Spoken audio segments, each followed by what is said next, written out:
നിയമസഭാ തെരഞ്ഞെടുപ്പിന്റെ പരസ്യ പ്രചാരണം ഇന്ന് അവസാനിക്കും. നമ്മൾ നേരത്തെ പറഞ്ഞ പോലെ കാടിളക്കിയുള്ള വമ്പൻ പ്രചാരണത്തിനാണ് ഇന്ന് തിരശ്ശീല വീഴുന്നത്.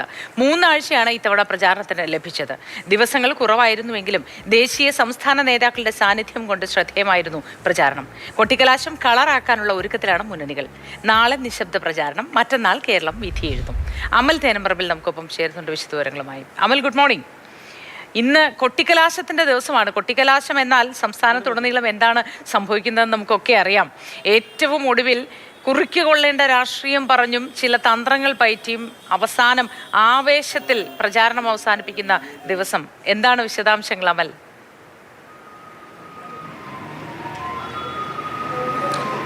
കഴിഞ്ഞ കുറേ അധികം ദിവസമായി നീണ്ടുനിന്ന പരസ്യ പ്രചരണത്തിനാണ് ഇന്നിപ്പോൾ കൊട്ടിക്കലാശമാകുന്നത്. പല വിഷയങ്ങൾ ഈ തെരഞ്ഞെടുപ്പിലൂടെ കടന്നുപോയി. ഇന്നെന്തായാലും ഇപ്പോൾ വി ഡി സതീശൻ രാവിലെ മുഖ്യമന്ത്രിക്കെതിരെ അതിരൂക്ഷമായ വിമർശനം ഉന്നയിക്കുന്നതാണ് അല്പം മുൻപ് നമ്മൾ കേട്ടത്. ഇന്നിപ്പോൾ വൈകുന്നേരത്തേക്കുള്ള തയ്യാറെടുപ്പുകളിലേക്കാണ് മുന്നണികൾ. ഏറ്റവും ഒടുവിലെ വോട്ടറെയും നേരിട്ട് കണ്ട് വോട്ടുറപ്പിക്കാനുള്ള തീവ്ര ശ്രമവുമായി സ്ഥാനാർത്ഥികളെല്ലാം ജനങ്ങൾക്കിടയിലാണ്. പരസ്യ പ്രചരണത്തിന് വൈകുന്നേരത്തോടു കൂടി സമാപനമാകും.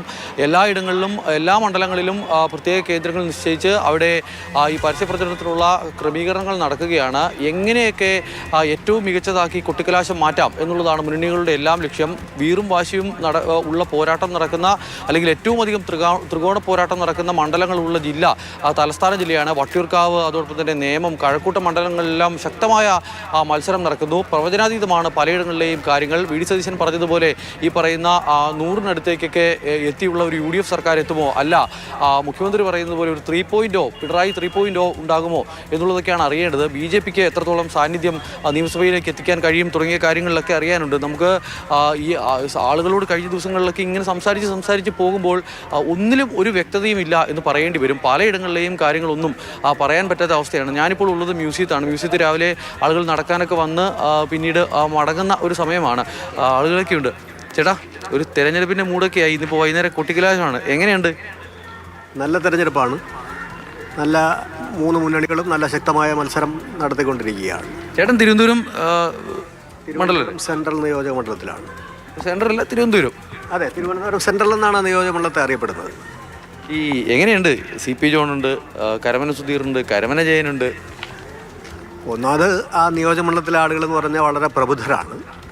ആ നിയോജകമണ്ഡലത്തിലെ വിദ്യാഭ്യാസമുള്ള, പൊതുപ്രവർത്തന രംഗത്ത് നല്ല മാതൃകാപരമായ നീക്കം നടത്തുന്ന, അതോടൊപ്പം തന്നെ UDF രാഷ്ട്രീയത്തിൽ നല്ല സംഭാവനകൾ നൽകുന്ന CP ജോണ് അവിടെ മത്സരിക്കുമ്പോൾ ആ പ്രബുദ്ധരായ വോട്ടർമാർക്ക് CP ജോണിന് വോട്ട് ചെയ്യുന്നതിന് യാതൊരു ബുദ്ധിമുട്ടുണ്ടാവില്ല. മാത്രമല്ല, ആ പ്രദേശത്തെ ക്രിസ്ത്യൻ കമ്മ്യൂണിറ്റി, കോസ്റ്റൽ ബെൽറ്റ് സ്വാഭാവികമായും ഐക്യജനാധിപത്യ മുന്നണിയുടെ കൂടെ നിൽക്കുന്ന സാഹചര്യത്തിൽ അവിടെ ഏകപക്ഷീയമായി CP ജോൺ വിജയിക്കുമെന്നുള്ള കാര്യത്തിൽ സംശയമില്ല. കരമന ജയനും കരമന സുധീർ ഇപ്പോൾ ഒരു സിനിമാക്കാരൻ എന്നതിനൊക്കെ അപ്പുറത്തേക്ക് എല്ലാ കാലത്തും ഇടതുപക്ഷത്തോട് ചേർന്ന് നടന്ന ഒരാളാണ്. അപ്പോൾ അതിൻ്റെതായ ഒരു ഇമ്പാക്റ്റ് ഉണ്ടാവില്ലേ? പക്ഷേ അവരുടെ ഭാഗത്തു നിന്ന് അത്തരത്തിലുള്ളൊരു വർക്ക് നിയോജകമണ്ഡലത്തിൽ ഉണ്ടായിട്ടില്ലല്ലോ. BJPയുടെയും LDFൻ്റെയും ഭാഗത്തു നിന്ന് അത്തരത്തിലുള്ള ഒരു വർക്ക് ഉണ്ടായിട്ടില്ല എന്നുള്ളൊരു വസ്തുതയാണ്. അവിടെ സ്വാഭാവികമായിട്ട് നമുക്ക് ആ മണ്ഡലത്തിലുടനീളം സഞ്ചരിച്ചാൽ നമുക്ക് മനസ്സിലാവും UDF മാത്രമാണ് അവിടെ ഏറ്റവും മുന്നിൽ നിൽക്കുന്നതെന്ന് നമുക്ക് മനസ്സിലാവും. ചേട്ടൻ നമ്മുടെ മാതൃഭൂമിയുടെ അയലോക്കംകാരൻ കൂടിയാണ്. വഞ്ചൂരിൽ താമസിക്കുന്ന ഒരാളാണ്. മറ്റൊരാൾ കൂടി ചേരുന്നുണ്ട്. എങ്ങനെയുണ്ട്? ഒരു തെരഞ്ഞെടുപ്പിലേക്കൊക്കെ പോകാൻ പോവാണ്. എത്രാമത്തെ വോട്ടാണ്? എങ്കിലും എങ്ങനെയുണ്ട് ഒരു മൂഡ്? ഈ സാധാരണ നിലയിൽ കാണുന്നതിനും അപ്പുറത്തേക്കുള്ള വലിയ ആവേശം കാണുന്നുണ്ട് പുറത്ത്. വലിയ പ്രചരണവും പരിപാടിയും ഒക്കെ. ഈ പോളിംഗ് ബൂത്തിലേക്ക് എത്തുമ്പം ഈ ഒരു ആവേശമൊക്കെ വോട്ടർമാരുടെ ഭാഗത്തുനിന്നും ഉണ്ടാവുമോ, അതോ നമ്മൾ ഈ പുറത്ത് കാണുന്ന ആവേശം ഉണ്ടാവുള്ളൂ? ഉണ്ടാവും, എന്തായാലും ഉണ്ടാവും. ഇതാണ് കൂടുതലും സോഷ്യൽ മീഡിയ വഴിയാണല്ലോ 3 പാർട്ടികളും പ്രചാരണം ഇറങ്ങുന്നത്. എന്തായാലും ഉണ്ടാവുമെന്ന് വിശ്വസിക്കുന്നു. എന്തായാലും എന്തായിരിക്കും ഒരു റിസൾട്ട്? ഒരു വോട്ടറോടത് ചോദിക്കുന്നത് ശരിയല്ല, പക്ഷേ എങ്കിലും ഒരു പ്രവചനമൊക്കെ നടത്തുന്നുണ്ടോ? സർവേകളൊക്കെ എല്ലാ ചാനലുകളൊക്കെ ഇങ്ങനെ പുറത്തു വിടുന്നുണ്ട്. അപ്പോൾ ഒരു പ്രവചനം വല്ലതും? പ്രവചനമൊന്നുമില്ല, എന്താണെന്നും അറിയാൻ പറ്റുന്നില്ല. വിൻ സിറ്റുവേഷനാണ്. 2 കൂട്ടർക്കും ചാൻസ് ഉണ്ട്. കുറച്ച് മുൻതൂക്കം UDFനാണെന്ന് തോന്നുന്നു. അങ്ങനെ പറയാൻ കാരണം അതെന്താ അങ്ങനെ? പ്രവചനമല്ലേ എൻ്റെ അടുത്ത് ചോദിച്ചത്. ഞാൻ പ്രവചിച്ചതാണെന്ന് കരുതിക്കോളൂ. കാരണമൊന്നുമില്ല. അതാണ്, ചില ആളുകൾക്ക് കാരണം പറയാനുണ്ട്, ചില ആളുകൾക്ക് കാരണം പറയാനില്ല. എന്തായാലും വലിയ ആവേശത്തോടെയുള്ള പ്രചരണ പരിപാടികൾ നടക്കുന്നു തിരുവനന്തപുരത്ത്.